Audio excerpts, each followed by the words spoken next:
Hi, my name's Phil. I like talking about politics, and last night, to comply with at least part of Parliament's last vote before it was suspended, the government released Operation Yellowhammer file, except it wasn't the original file. So before I go through the main points of it, there were a couple of bizarre features. So we already knew what Operation Yellowhammer was. It was leaked to the Times last month. I talked about it then. But Michael Gove, who is the minister in charge of this, was saying, oh, no, that's old. It's much better now. And he was also trying to say that it was the worst case scenario. It wasn't. It was the base scenario. So what he's tried to do now that Parliament forced them to release this, he's tried to do a couple of things. The first thing he's done is to edit it. This is not the Operation Yellowhammer document. Someone noticed in the metadata. Now, I haven't checked myself. I'm not really IT enough probably to do it very well. It's not a reliable source, so take it with a pinch of salt if you like, unless you want to check yourself, but it does ring true. Someone noting that yesterday at about 10 to 4, Operation Yellowhammer, or part of the Operation Yellowhammer document, was copied and pasted into a new file.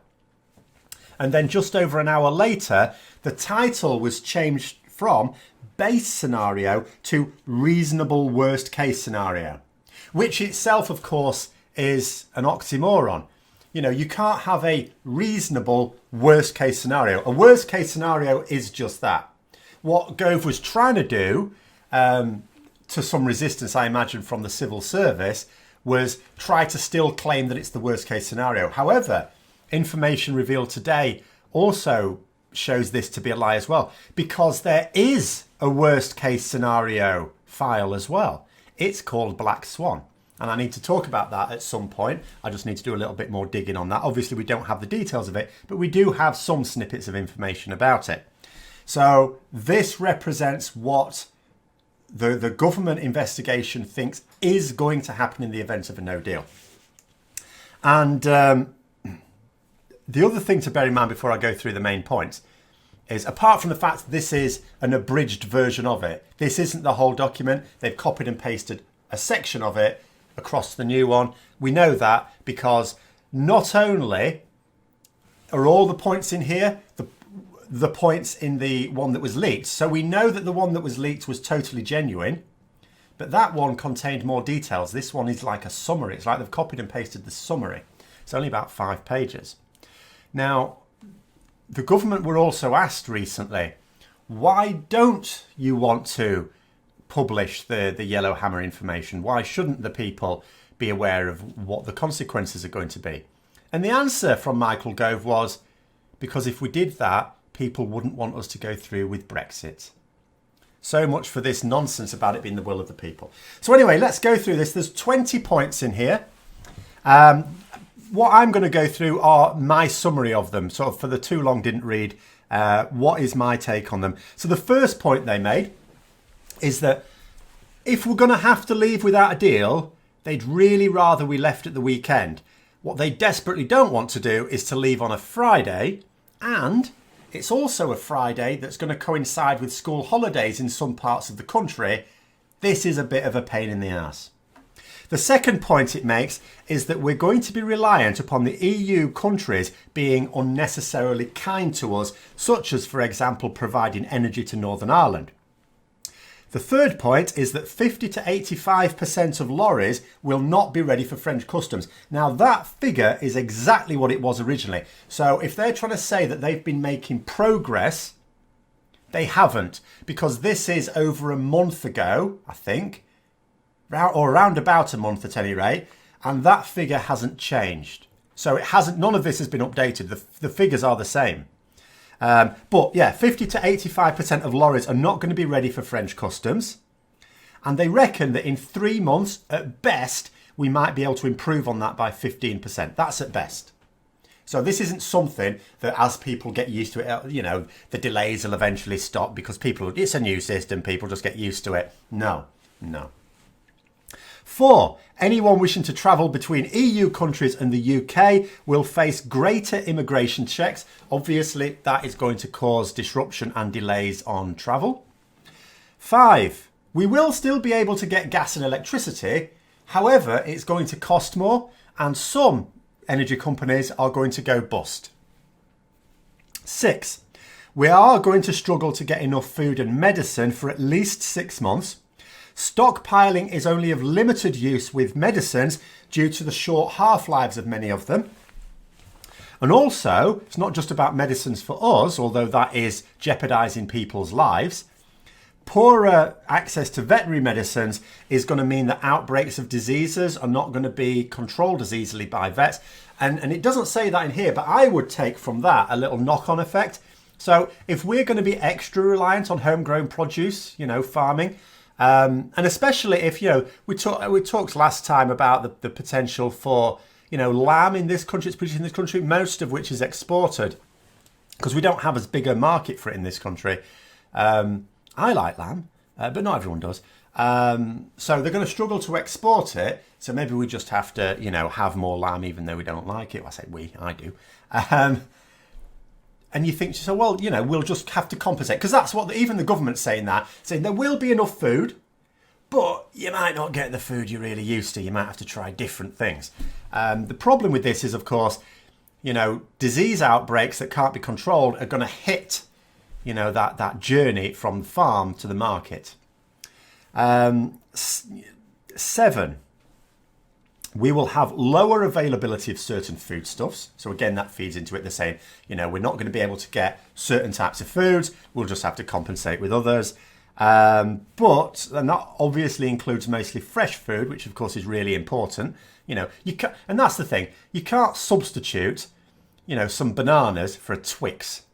So that's a bit of a nonsense, that. Not everything. It's not like we can substitute one thing we can't get for something we can, just that doesn't have the same nutritional benefit. But also, the government report says that this will lead to panic buying, which will make the food situation even worse, which of course is true. Whenever people panic in an emergency situation, it always makes the situation worse. Always. And that's what happened here. That's what happens when you have a run on the bank. Bank's in a bit of trouble. Everyone tries to pull the money out. And that turns a pretty bad situation into a complete catastrophe. The same sort of principle is applying here. It also notes that a lot of commonly bought foods will cost more. Now, it does also say we're not going to run short of water. So that's good news. However, it does say that we're going to struggle to get some of the chemicals needed to make that water clean. So some parts of the country may struggle to get enough access to clean water, but no shortage of actual water. So we're all right. Point 8 was that the UK financial sector is buggered. I think that one's self-explanatory.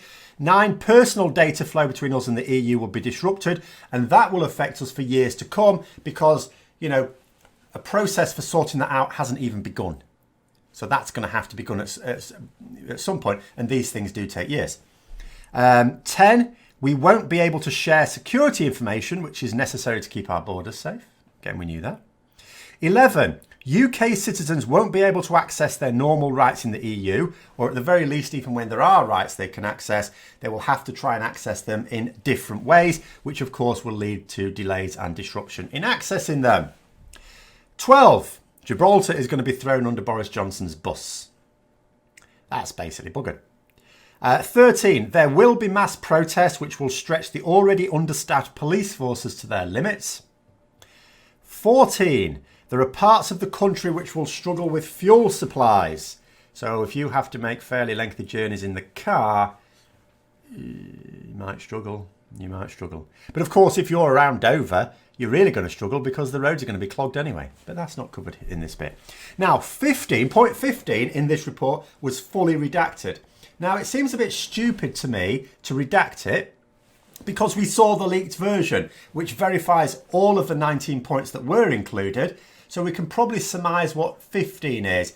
And again, it seems to be related to transport, distribution. And again, what I've already alluded to. So clogging up of roads in certain local areas, particularly around Dover, which is going to affect all sorts of traffic, not just lorries facing delays, but anyone locally who needs to use those roads.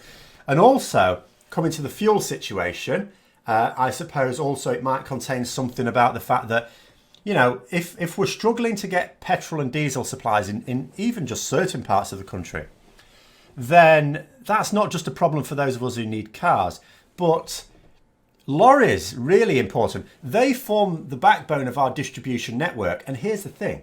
It's all right saying we're going to have enough food, which is, by the way, I doubt. But let's say I have enough food and we can get the goods that we want and all the rest of it. Again, highly doubtful, but let's say we can. They're not homogeneously distributed throughout the country. We rely on a distribution network to get it where it's needed. If lorries are struggling to get fuel, they're not going to be able to carry out that distribution. So I strongly suspect there was something about that in point 15. Point 16, insurance payments from UK companies to citizens in the EU may be delayed. 17, poorer people will be disproportionately hit by all this shit. I mean, that feeds into all, I could have mentioned that in all of these so far. Obviously, all of these are bad for the vast majority of people, but the poorest will struggle the most. You know, a price increase, like for a wealthier person, just means it eats into their disposable income. A price increase for someone in poverty means they have to do away without another essential. They have to decide of the essentials, and some of those people are already giving up on some essentials. Which essential is now going to be not essential? You know. And the other thing is, people on that one will say things like, oh yeah, well, a lot of poor people voted for this. And yes, they did. But, I mean, two things. First of all, you can't say it's deserved because, one, there's a lot of people that didn't, that they voted to remain. They don't deserve this. And even the ones who did, they didn't vote for this. They absolutely didn't vote for this. 18. We have no system in place to prevent a hard border between Northern Ireland and the Republic of Ireland. 19. We cannot police our waters adequately, so there are likely to be clashes between different fishing vessels, and there are likely to be several hundred fishing vessels fishing in British waters illegally. There's not a lot we can do about it, or we're severely limited. And finally, 20. The adult social care system is likely to collapse, with small and medium-sized providers being lucky not to go to the wall within months. So, and that is now official. That is the government saying, yes, this is the case. They've had to release it. That's official. That is their appraisal. Yes, they've tried to muddy the waters by calling it reasonable worst case scenario. So they go, oh yeah, it is the worst case scenario. But they changed that title. And again, if you just look at it, there's no such thing as a reasonable. Reasonable is just what it says. Worst case scenario is just what that says. It's an extreme. Reasonable is never an extreme. And of course, they've also tried to say that they're going to provide an updated version at some point. But I'm going to say this is the most up-to-date version. They don't get to say this is old. It's the most up-to-date version. And if there is zero difference between the... I mean, there's things missing off here. But given that everything that's in here was also on the one we saw a month ago, I'm going to say if there's not been any progress in that last month, who's going to believe there's going to be any progress in the next month? There's certainly not going to be a lot of progress if there's any at all. So anyway, that's my take on it. If you'd like to support the channel further, then please click on the Patreon link for details. And until next time, I'll see you later.